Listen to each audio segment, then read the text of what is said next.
gravar aqui. Olha só, o assunto que nós vamos trabalhar hoje é assim, né, muito fácil para vocês, porque ah, o conhecimento prévio que vocês têm sobre a Segunda Guerra é uma coisa muito forte.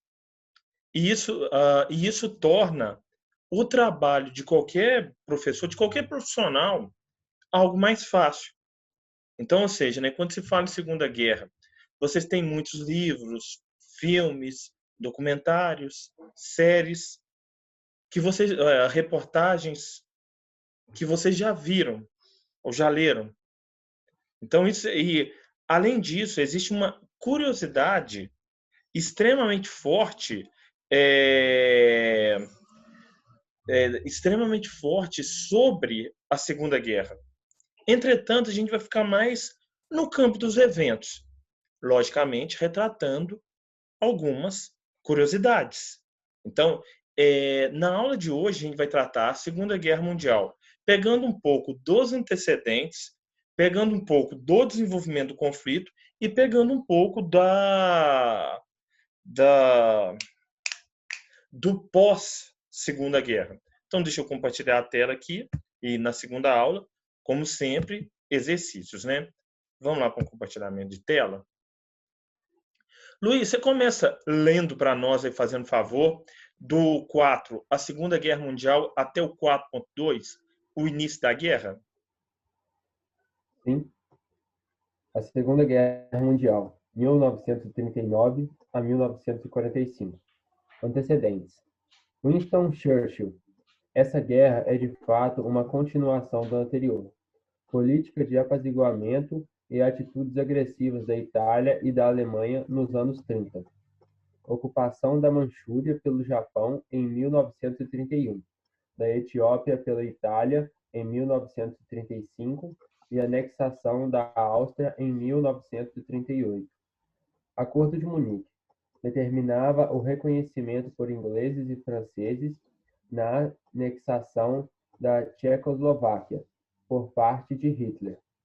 Política de apaziguamento e inversão de valores.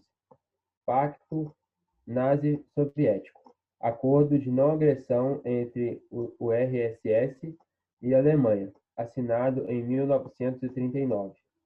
Então, vamos pegar ponto por ponto aqui, dentro do que o Luiz acabou de ler para nós, né?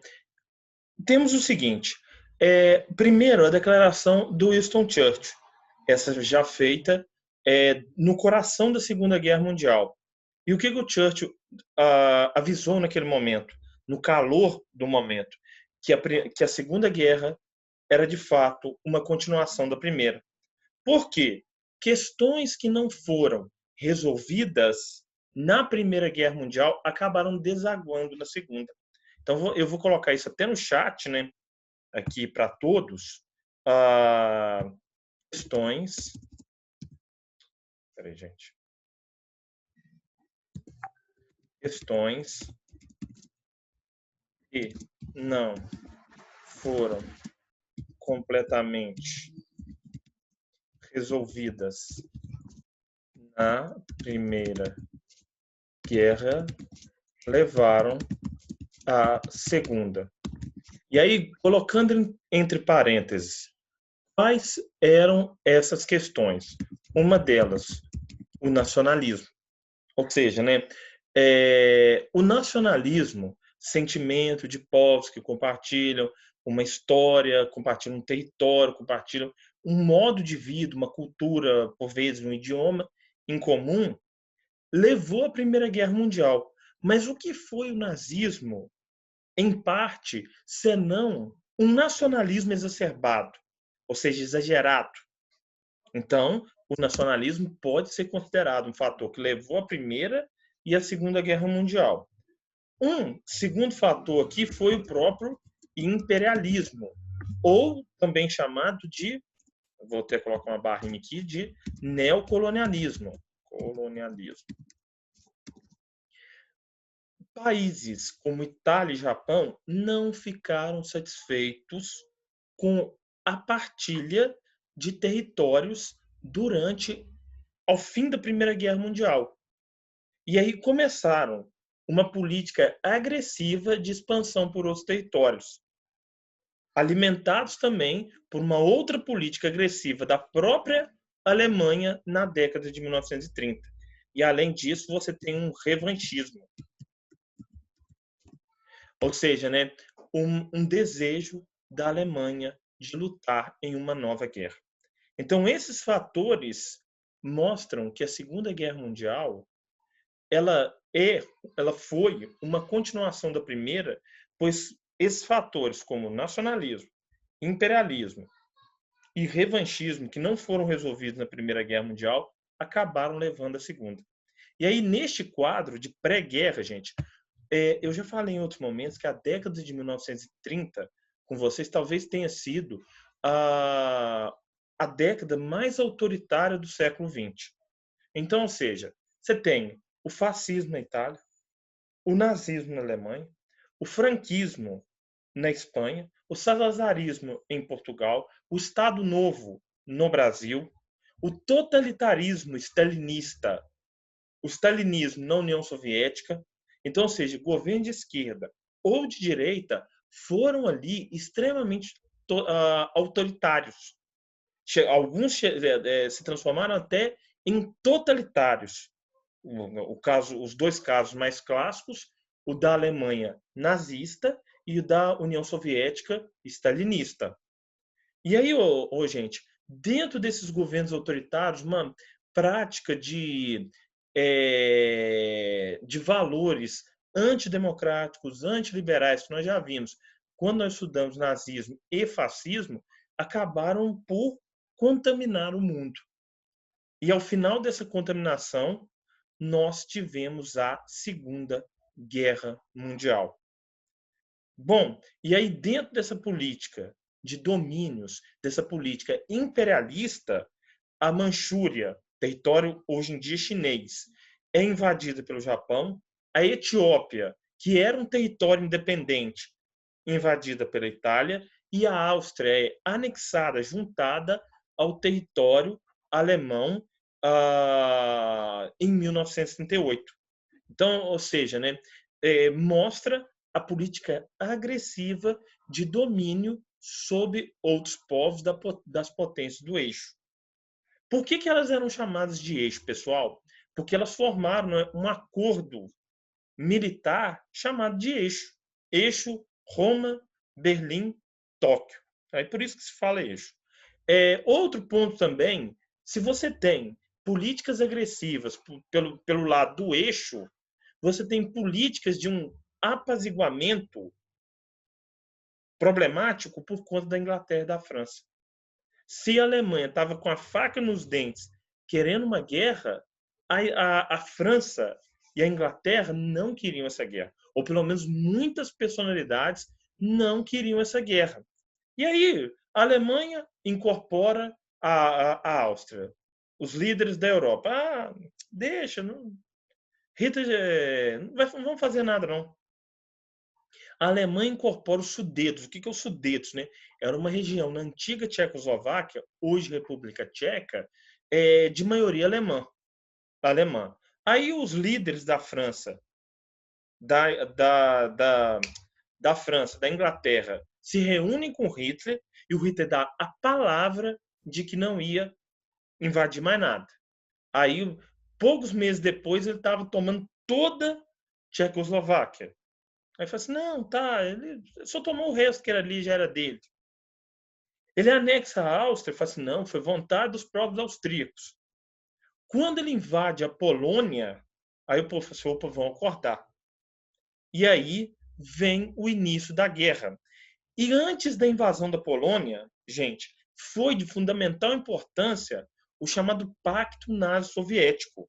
Então, né, eu não vou colocar no chat, não, porque está aqui. Acordo de não agressão entre União Soviética e Alemanha. Gente, quando Stalin e Hitler e os seus ministros, né, logicamente, assinaram esse pacto, o mundo olhou e falou assim, não, peraí, isso está meio esquisito.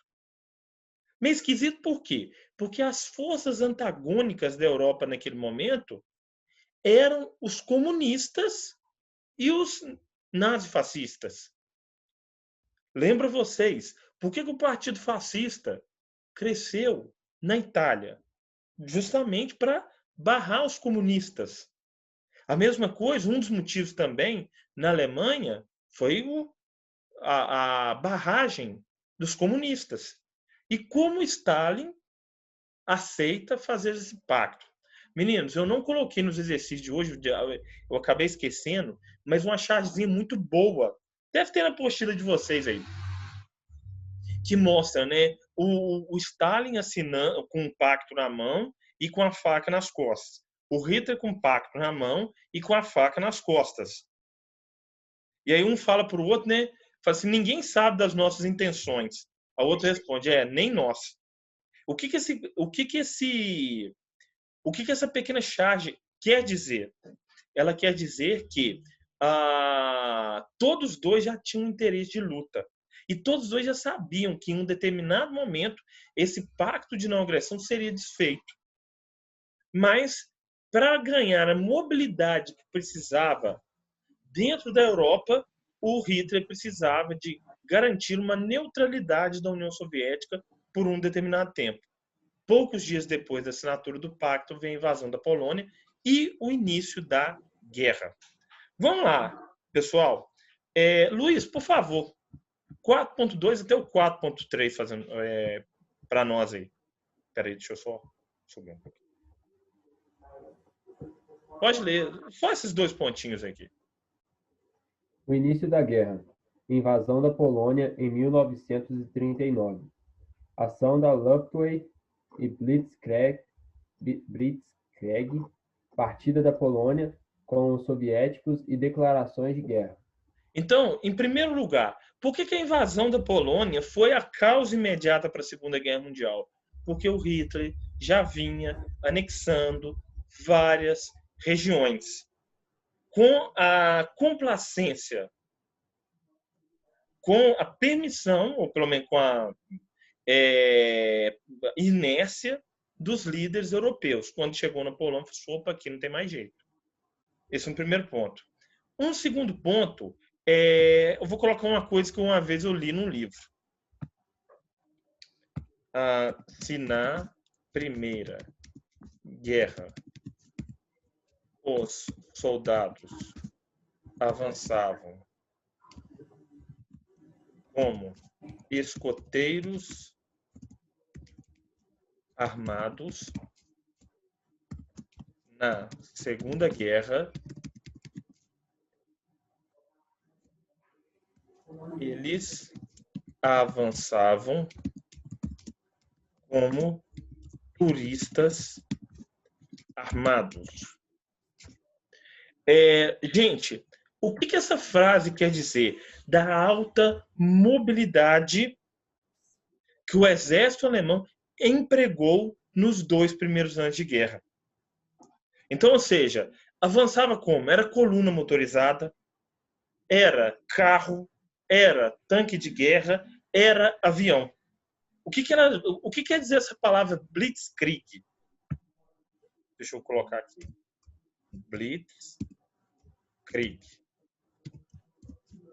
Guerra relâmpago.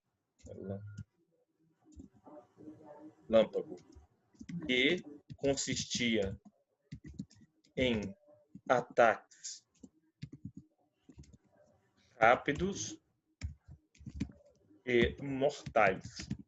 E, gente, entre 1939, da invasão da Polônia, até maio de 1940, a guerra ficou ali, foi chamada ali de guerra estranha, porque pouco se moveu. Mas quando a Alemanha resolveu ir para cima, ela aniquilou grande parte da Europa Ocidental com poucos meses. A França caiu num estado de dedo. A Alemanha não fez força quase que nenhuma para derrotar a França. E colocava ela arrasada, depois de menos de 3 meses de guerra, gente. E aí, o que vai acontecer? Essa estratégia foi chamada de Blitzkrieg, que consistia num ataque e a Luftwaffe era a Força Aérea Alemã. E desse modo, as divisões da Wehrmacht, né, que é o exército alemão, apoiados pela Luftwaffe, vão acabar destruindo os inimigos, gente. Meninos, eu li o livro do Churchill alguns anos atrás, do primeiro-ministro inglês, né? Livro este que rendeu a ele o Prêmio Nobel de Literatura, Memórias da Segunda Guerra Mundial, e quando ele descreve as invasões da Alemanha na Noruega, na Grécia, na Dinamarca, na Polônia, e na própria França, é um terror. Mas é um terror mesmo. Em poucos dias, caíam exércitos inteiros. Ou seja, era muito pesado. E aí, vamos ver um pouco desse avanço alemão doido, vamos dizer assim. Luiz, pode ler do 4.3 até a Batalha da Inglaterra, fazendo favor. A Guerra na Europa Ocidental. A Guerra Estranha. Estacionamento dos franceses na linha Maginot e espera dos aviões ingleses. Período sem grandes confrontos e multiplicação da força de guerra alemã. A expansão alemã ao norte da Europa. Invasão da Dinamarca, Noruega, Holanda, Bélgica com tanques, lança-chamas, colunas blindadas e bombardeios de mergulho. Retirada de Dunkerque a partir da Operação Dínamo. A queda da França. Rompimento da linha de Maginot e domínio de Paris, em 14 de julho de 1940. Assinatura do César Assinatura do cessar da resistência francesa pelo Marechal Pétain. Formação do governo de Vichy e resistência do general Charles de Gaulle. Então vamos lá. Luiz, você queria falar alguma coisa? Perguntar alguma coisa? Não ia não. Então tá. Então vamos começar, né? Quando a guerra é declarada, os franceses instalam, né, nas suas fronteiras, agora eu esqueci, nas fronteiras contra a própria Alemanha, nas fronteiras da própria Alemanha, né, a chamada linha Maginot, acreditando que isso daria conta de uma nova resistência, como foi feita na Primeira Guerra Mundial. Entretanto, a Alemanha dá uma volta, passa pela Suécia e pela Bélgica e acaba invadindo a França. Ou seja, ela rompe essa linha Maginot. Maginot, que é o nome dela. E esse rompimento da linha Maginot faz com que o exército alemão passeie pela França com poucos meses. E aí, concomitante, ou seja, ao mesmo tempo da invasão da França, estava ocorrendo a invasão da Dinamarca, da Noruega, da Holanda e da própria Bélgica. E vendo o cenário de destruição, 300 mil soldados franceses que não foram capturados acabam fugindo para a Inglaterra na operação de Dunkerque, também da chamada da operação de Dunkerque, não, da operação Dínamo, marcada pela retirada de Dunkerque. Dunkerque é a região, né, que divide a França com a Inglaterra pelo Canal da Mancha. E aí essa retirada de Dunkerque, né, ela era um mal menor para que soldados não fossem presos e muitas armas, muitos bens de guerra não fossem espoliados, tomados pelos alemães. E a França cai com menos de 3 meses de guerra, e uma assinatura é feita pelo Marechal Pétain. Philippe Pétain reconhece a vitória da Alemanha e divide, né, na chamada França Livre e na França, com o governo de Vichy e o governo de Paris subordinado ao governo alemão. Então você tem, né,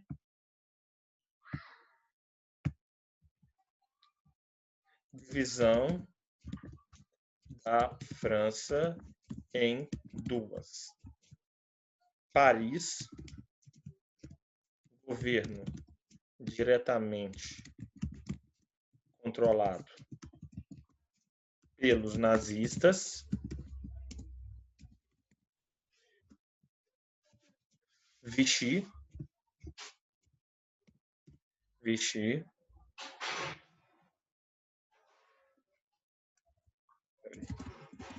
espera um pouquinho, gente. Vichy, governo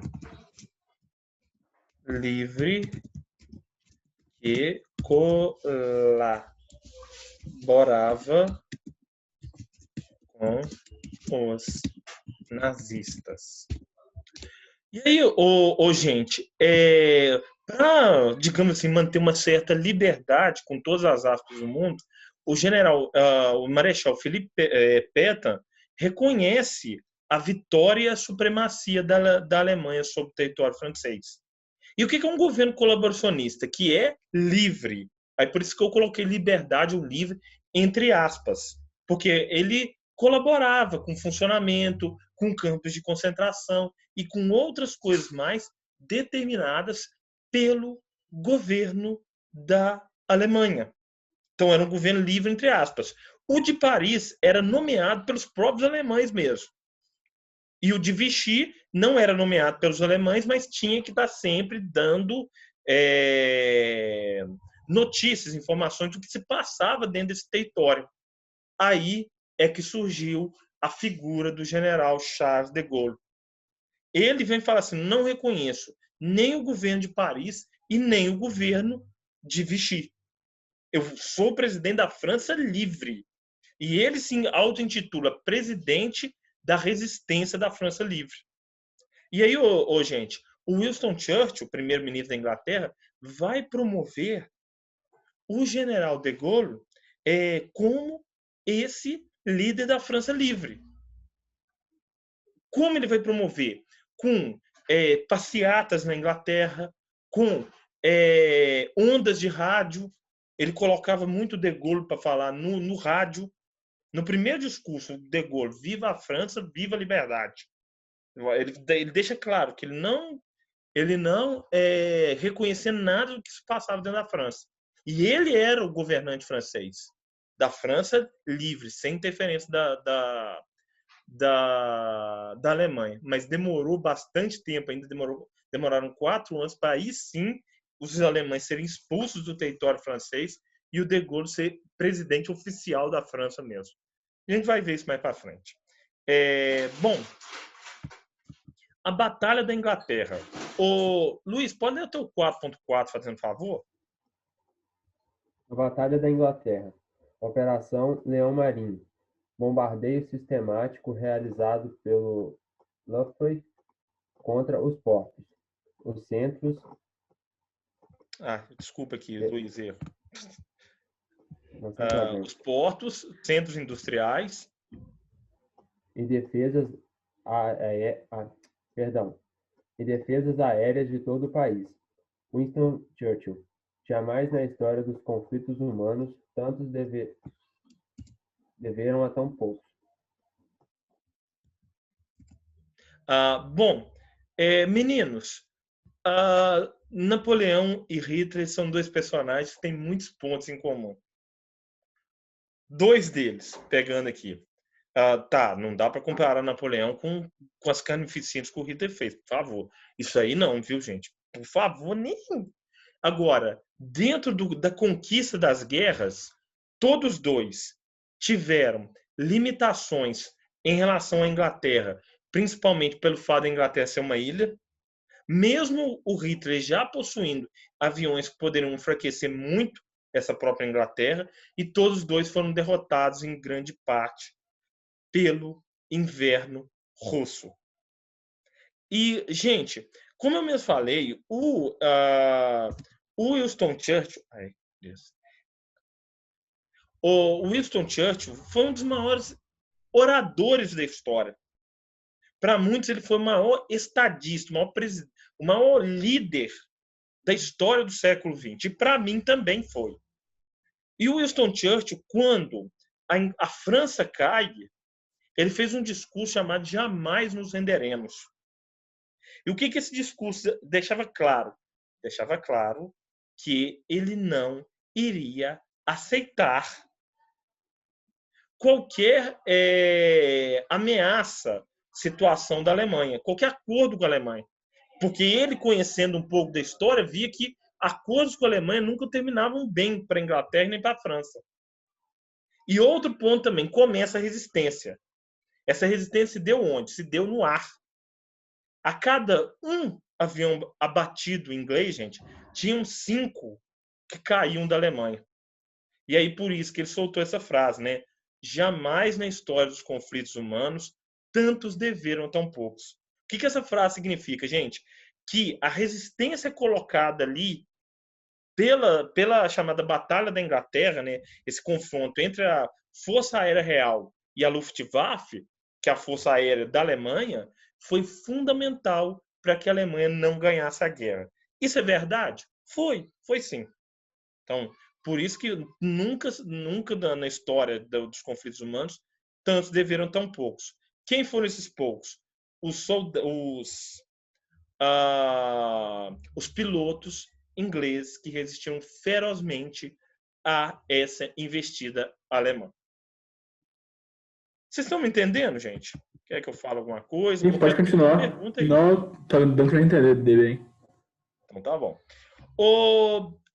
Luiz, por favor, lê até o 4.8, fazendo favor.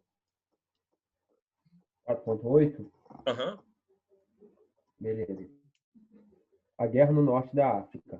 Conflitos nas regiões da Líbia e do Egito. Invasão do Egito por Mussolini e invasão inglesa na Líbia. E sucessivas vitórias inglesas sobre os italianos. Corpo alemão da África comandado por Erwin Rommel. E Romas anglo-americanas comandadas por... Oi? Não, isso mesmo. Pode continuar. Não, é porque vou escrever um negócio que eu não sei se está atrapalhando você ler. Tá atrapalhando? Não. Então, comigo. Continua para nós aí, fazer favor. E tropas anglo-americanas comandadas por Bernard Montgomery. Pretensão de dominar a Grécia pelos italianos. Resistência grega e socorro de Hitler a Mussolini. Ocupação da Grécia, Bulgária e Iugoslávia pelos alemães. A guerra no Extremo Oriente. Objetivo do Japão em controlar matérias-primas e recursos agrícolas. Invasão da China e embargo dos Estados Unidos junto ao Japão. Franklin Roosevelt. Não será exagero dizer que todos vivemos diante da boca de um canhão. Precisamos produzir armas e navios com todos os nossos recursos. Ataque de Pearl Harbor, a entrada dos Estados Unidos na guerra. A campanha da Rússia. Operação Barbarossa. Operação de ataque alemão ao RSS com a mobilização de 3 milhões e 100 mil soldados. Avisos de Churchill a Stanley. Evacuação para o leste, divisão em duas frentes, Stalingrado e Cáucaso, resistência feroz em Stalingrado, rendição de 91 mil soldados alemães em 1º de fevereiro de 1943 e sucessivas derrotas alemãs. Então, gente, até aqui. Em primeiro lugar, o que a gente tem, né? A guerra no norte da África. Então, por que essa guerra foi mundial? Porque, como eu mesmo falei, ela mobiliza todos os cantos do mundo, e dessa vez, inclusive, com bombardeios, tropas e outras coisas mais. E o norte da África, Egito, Etiópia, Tunísia, entre outros, também foi palco de guerras. E essa mobilização foi comandada pelo Mussolini. Gente, qual era o objetivo do Mussolini? Reviver parte das fronteiras do Império Romano. E para isso, o que ele precisava? Ele precisava dominar o norte da África, ele precisava dominar regiões na Europa Oriental e dominar a Grécia também. E aí, não, gente, né? Nessas forças da Itália e da Alemanha, porque eles lutaram em conjunto no norte, você tem um comando da chamada Raposa do Deserto. Assim foi chamado o general Erwin Rommel. Um dos generais mais famosos e um dos maiores estrategistas na história das guerras, na história de todas as guerras, eu estou falando de todas mesmo, que a história tem notícia. Era admirado pelos seus adversários, extremamente admirado por como ele organizava o campo de batalha. Inclusive, ele foi morto em 1944, depois de uma tentativa fracassada de derrubar o Hitler do poder.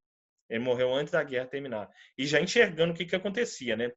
Gente, outro ponto também que foi fundamental para a Segunda Guerra Mundial, gente, para desenrolar. Desculpa. Para o desenrolar da guerra, foi a resistência grega aos italianos. A Itália manda uma parte do seu exército para invadir a Grécia.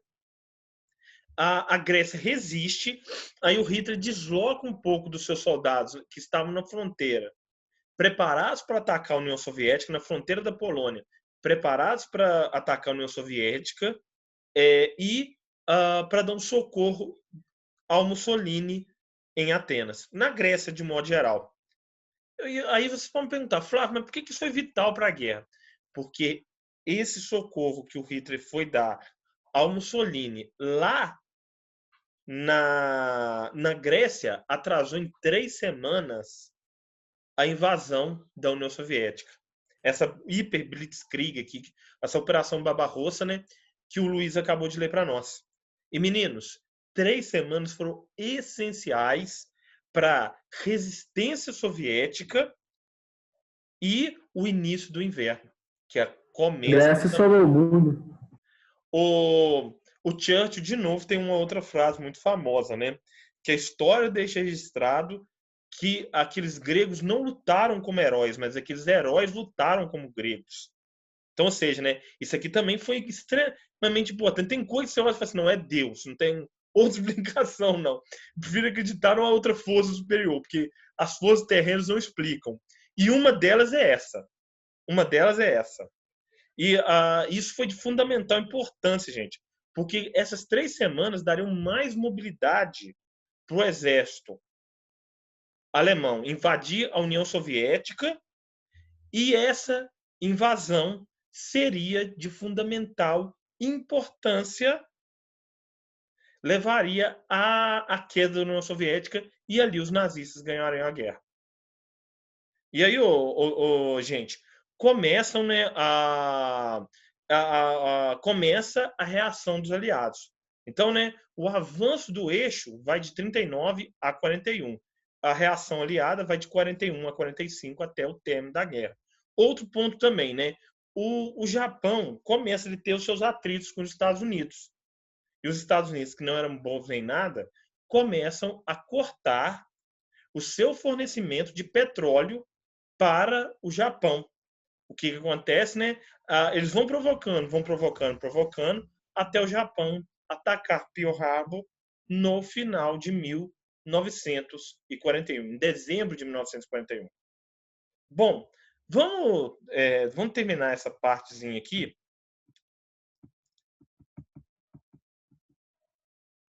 Tem alguma coisa que eu devo falar na próxima aula, viu, gente?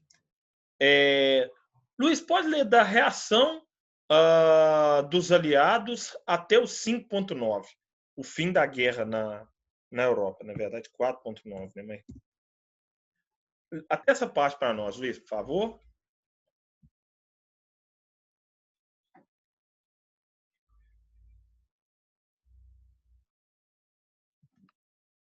Luiz? Desculpa, eu estava lendo com o áudio desligado. Eu imaginei. Obrigado. Mas pode continuar para nós aí. A reação dos aliados. Rendição alemã na frente oriental.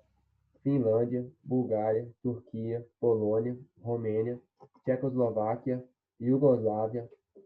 Vitória anglo-inglesa em El Alamein e desembarque do Marrocos, Argélia e oposição nazista na Itália.